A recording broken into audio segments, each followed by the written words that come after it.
예, 앞서 전해드린 대로 임시국회 마지막 본회의 오늘 열립니다. 오늘 본회의에는요, 야사당의 당초 목표대로라면 특검 연장 개정안이 상정돼야 됩니다. 하지만 자유한국당이 워낙 강하게 반대하는 바람에 법사위 통과 못했죠. 유일하게 남은 길은 국회의장이 직권상정하는 겁니다. 그래서요, 오늘 야사당 대표가 국회의장실을 찾아간답니다. 정세균 의장은 이미 밝혔죠. 여야 합의 없으면 나 직권상정 못한다. 이 마음을 바꿀 수 있을까요? 더불어민주당 우상호 원내대표 연결하겠습니다. 우 원내대표님 안녕하세요. 네, 안녕하십니까. 오늘 국회의장실에는 몇 시에 가십니까? 10시 반쯤 약속돼 있습니다. 10시 반쯤. 국회의장실 찾아가시는 이유는 황 총리가 특검 기간 연장 승인 안 해주고 여야 합의도 안 돼서 지금 뭐 법사위 통과 못했고 그러니까 결국 할 수 있는 게 국회의장이 직권상정 해주는 거 절박해서 가시는 거죠? 네, 그렇습니다. 사실은 황교안 총리가 아직까지는 뭐 연장을 안 해주겠다 이렇게 공표한 건 없어요. 검토하겠다. 그러니까 예. 네, 원래대로 말한다면 제일 우선은 현행 법에 따라서 황교안 대행이 특검 기간을 연장해 주는 게 1순위입니다. 그렇죠. 사실은. 예. 근데 이제 이게 지금 갔다부터 말이 없어서 혹시 27, 28일 가서 그때 가서 안 한다 이러면 이제 완전히 낙동강 오리알 되니까 예. 미리 그런 법적인 차원에서 국회가 미리 해놓는 것도 방법이겠다 싶어서 예. 오늘 의장님을 만나뵈러 가는데 사실은 제가 뭐 며칠 전부터 계속 통화는 했습니다만 본인도 하고 싶은데 요건이 안 되는 거를 국회의장이라고 해서 할 수는 없지 않느냐 이렇게 좀 난감해 하시더라고요. 네. 아, 통화를 계속 하고 계시는군요. 나도 하고 계속, 싶지만 요건이 안 된다. 이 말씀은 그러니까 직권상정하려면 이게 국가 비상사태라는 게 돼야 되는데 네. 과연 이 사안이 특검 기간 연장하는 게 국가 비상사태냐? 요거를 정세균 의장이 받아들이기 어렵다. 이 말씀. 이제 그런 취지로 받아들였습니다. 네. 어떻게 생각하세요, 우상호 원내대표님은? 제가 뭐라고 말씀드릴 수 있는 게 아니죠. 제가 참 저도 고민입니다. 왜냐하면 예. 지난번 정의화 의장이 테러방지법 직권상정했을 때 예. 비상상황 아니라고 필리버스터해서 우리가 정의화 의장 공격했던 그런 전례가 있지 않습니까? 그렇죠. 그런 입장에서 지금 이제 정반대의 논리로 정세균 의장님을 공격하기가 굉장히 난처하죠. 아, 네. 굉장히 솔직하게 말씀해 주셨네요. 네, 우리는 뭐 다 서로 국민이 보고 계시니까. 네. 어제 박지원 대표는 사실은 이거 국가 비상사태로 보고 직권상정해 주셔야 된다라고 주장하셨는데. 네, 오늘 10시 반에 올라가서 한번 이런저런 얘기 확신탄하게 나눠보겠습니다. 그럼 지금 세 가지 방법, 황 총리가 승인해 주는 거, 여야 합의해서 법사위 통과하는 거, 직권상정 세 가지 중에 네. 그나마 제일 기대할 수 있는 건 뭡니까? 다 난감합니다, 사실은. 다 난감합니까? 네, 원래는 사실은 현행 법의 취지로는 황교안 총리가 해야 됩니다. 그렇죠. 그게 너무 당연한 일이어서. 예. 여러 옵션이 있다고 그러지만 사실은 황교안 총리가 해주는 게 가장 말끔하죠. 그냥 오케이 하면 끝나는 거 아닙니까? 황교안 총리가. 그렇습니다. 그렇죠. 그리고 사실은 이건 그분이 재량권에 있는 게 아니고요. 예. 수사가 미진하면 반드시 해주도록 만들어 놓은 그런 법입니다, 이게. 그렇죠. 그리고 그렇죠. 당시 여야 간에도 합의가 됐었던 얘기인데. 예. 황 총리가 지금 아주 안 한다 이렇게 하는 건 아니기 때문에 좀 지켜봐야 되겠습니다만 만약에 안 해준다면 그분 자체가 현행 법을 위반하는 것이 되죠. 재량권 남용이 되는 겁니다. 그런 측면에서 그것은 국회 탄핵 사유가 될 수도 있습니다. 네. 법을 위반하는 거기 때문에 탄핵 사유. 지금 대통령이 탄핵 소추 당해서 권한 대행하고 있는데 또 권한 대행이 탄핵되는 그런 상황이 올 수도 있단 말씀이세요. 저는 이론적으로. 그렇게 안 하려고 하는 것이죠. 국가의 안정을 해치기 싫어서 그동안 황교안 총리를 이제 심지어 대통령도 사실 바꾼 거 아니겠습니까? 예. 김정준 후임 지명자를 지명했다는 건 사실 해임한 거죠. 그렇죠. 그런데 대통령을 탄핵한 마당에 총리, 금융위원장, 금융부총리 막 다 이렇게 공백 상태로 둘 수 없어서 저희가 이제 차선책으로 그분 현직을 유지하도록 그렇게 이제 말하자면 한 것인데. 그것을 이용해서 이제 말하자면 재량권을 남용한다 그러면 상당히 심각한 상황이 되는 것이죠. 알겠습니다. 탄핵 소추까지도 물을 수 있는, 탄핵까지도 할 수 있는 정도의 사안이라고 황교안 총리가 무겁게 받아들여 주시라, 이 말씀을 지금 하셨어요. 그런 취지입니다. 네. 우상호 원내대표님, 지금 국회 선진화법에 대한 회의론이 좀 다시 나오더라고요. 왜냐하면 지금 94명밖에 안 되는 자유한국당 때문에 특검 연장하는 물론이고 18세 선거 연령 하향 조정하는 문제도 안 되고 있고 검찰 개혁 문제도 다 발목이 잡혀 있다. 이번 기회에 국회 선진화법 다시 한번 생각해보자는 주장, 이거 어떻게 생각하세요? 저는 사실은 선진화법은 원래 국회 소수파 보호법이거든요. 그렇죠. 몸싸움을 방지하면서 대신 다수파가 무조건 다수 결론만 밀어붙이지 않도록 그렇게 만든 법인데 예. 이게 사당 체제가 되니까요. 예. 소수파 보호법이 아니라 소수파들이 연합을 해서 아무것도 못하게 만드는 이제 국회 완전히 국회가 마비되는 법이 됐어요. 그래서 저는 부분적인 개정은 좀 필요하지 않나 이렇게 생각을 하는데 선진화법 개정조차도 사당 합의를 해야 됩니다. 선진화법을 개정하려고 해도 여야 합의가 돼야 되는 상황. 그렇습니다. 그렇죠. 그러니까 그것도 아마 합의가 안 될 겁니다. 근데 사실은 이제 국회 선진화법 폐지나 개정 얘기 자주 나왔지만 그때마다 소수당이 다수당 됐다고 입장 바꾸면 안 된다 이런 비난이 있었거든요. 그거 감수하고라도 바꾸셔야 된다고 생각해요? 저는 이게 이제 다수결로 보면 무조건 밀어붙이겠다 이런 취지가 아니고요. 예.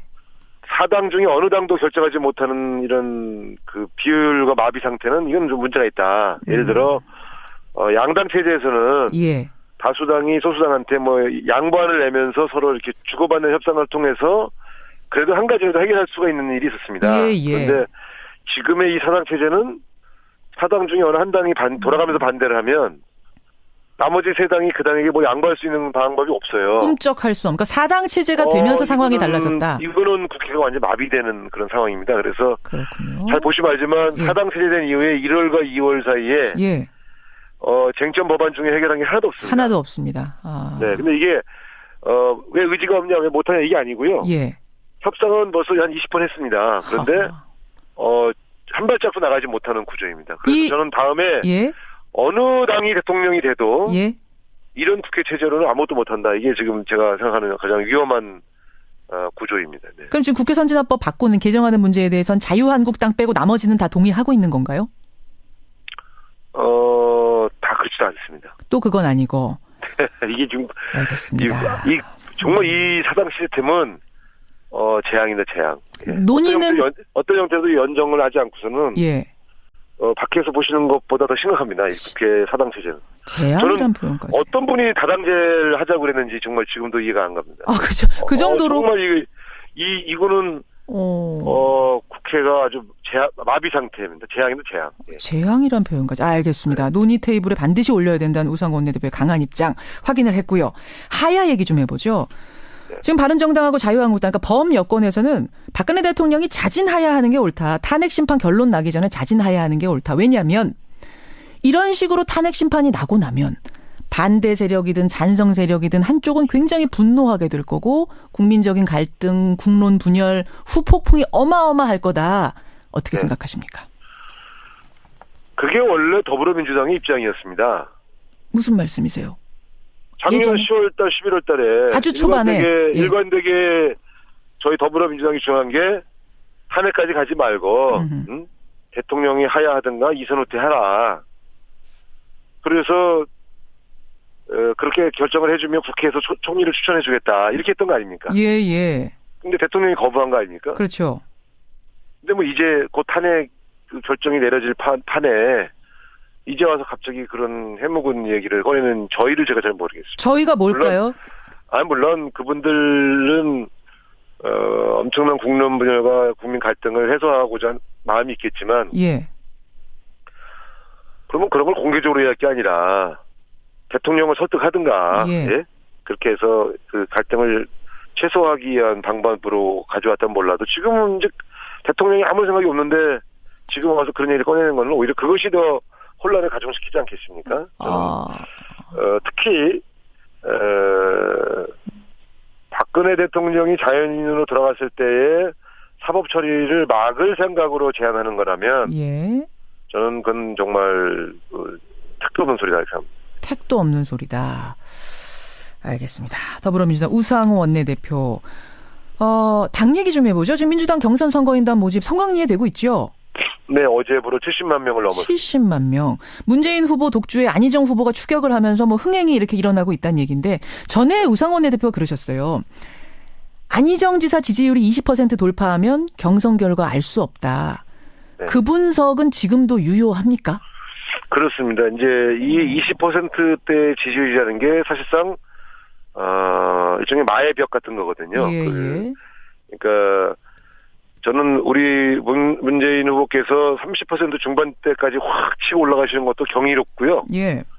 또 안희정 후보가 20%를 넘어서서 안정적으로 20%대 돌파하고 있는 것도 굉장히 저는 놀랐습니다. 이런 경우가 거의 없었거든요. 그렇죠. 그래서 저는 이번 대선이 굉장히 경선부터 불이 붙겠다 이런 느낌을 가지고 있습니다. 불이 붙겠다. 안 지사가 최근에 여러 조사에서 20% 넘어섰거든요. 그럼 결과 모르는 네. 거네요, 지금? 저는 모른다고 봅니다. 모른다고 보세요.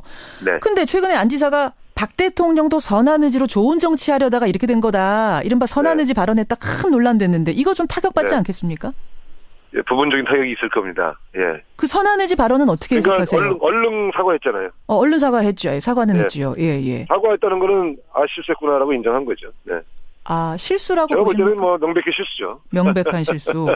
아니 근데 여당과의 대연정 발언도 그렇고 박 대통령에 대한 선한 의지 발언도 그렇고 이거는 당내 경선에서 집토끼들 비판 소리가 굉장히 큽니다. 경선에서 불리한 거 아닙니까? 이 발언들 왜 계속하시는 걸까요?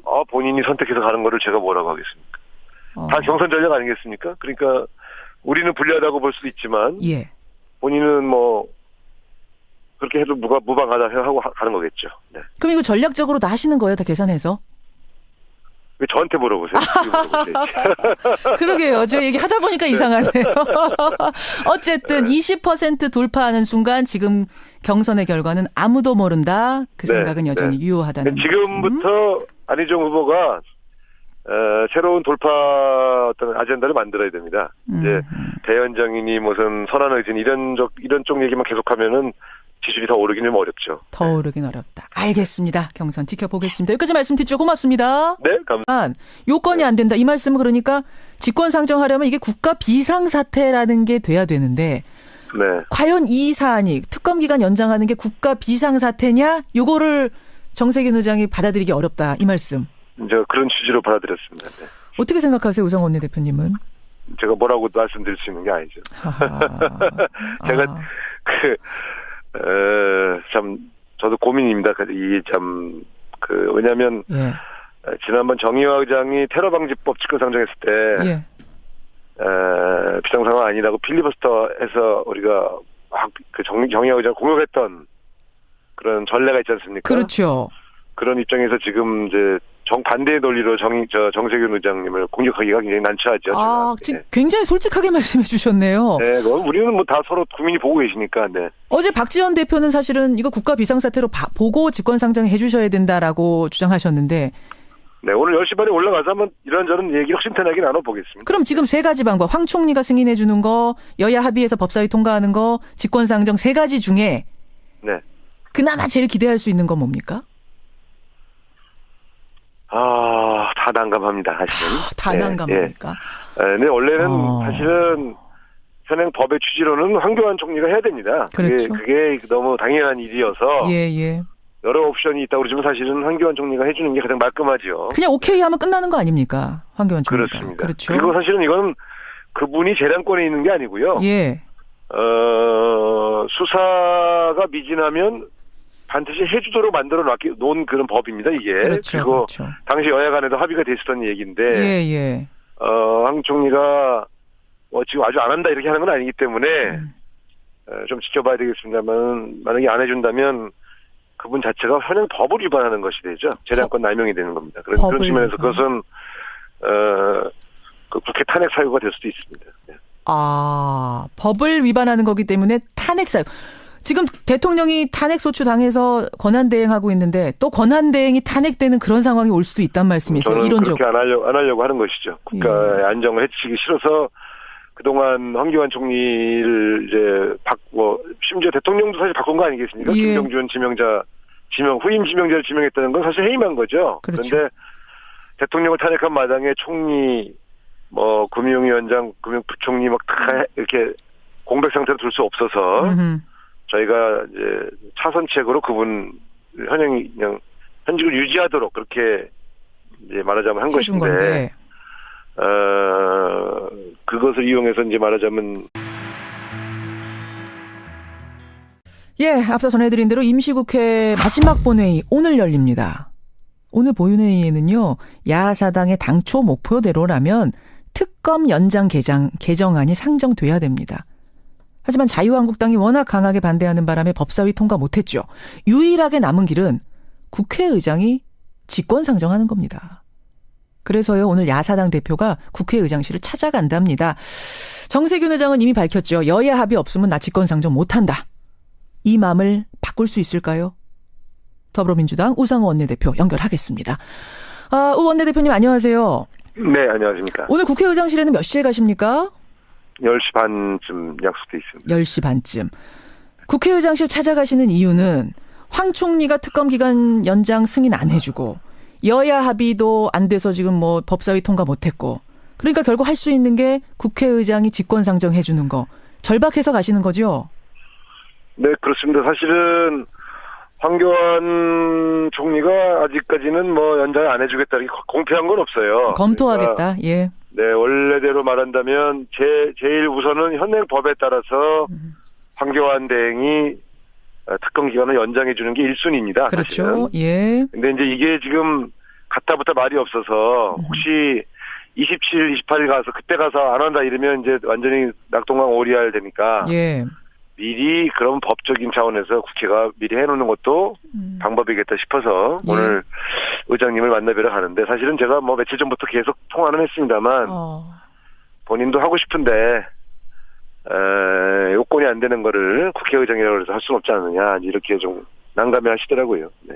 통화를 계속 하고 계시는군요. 나도 하고 싶지만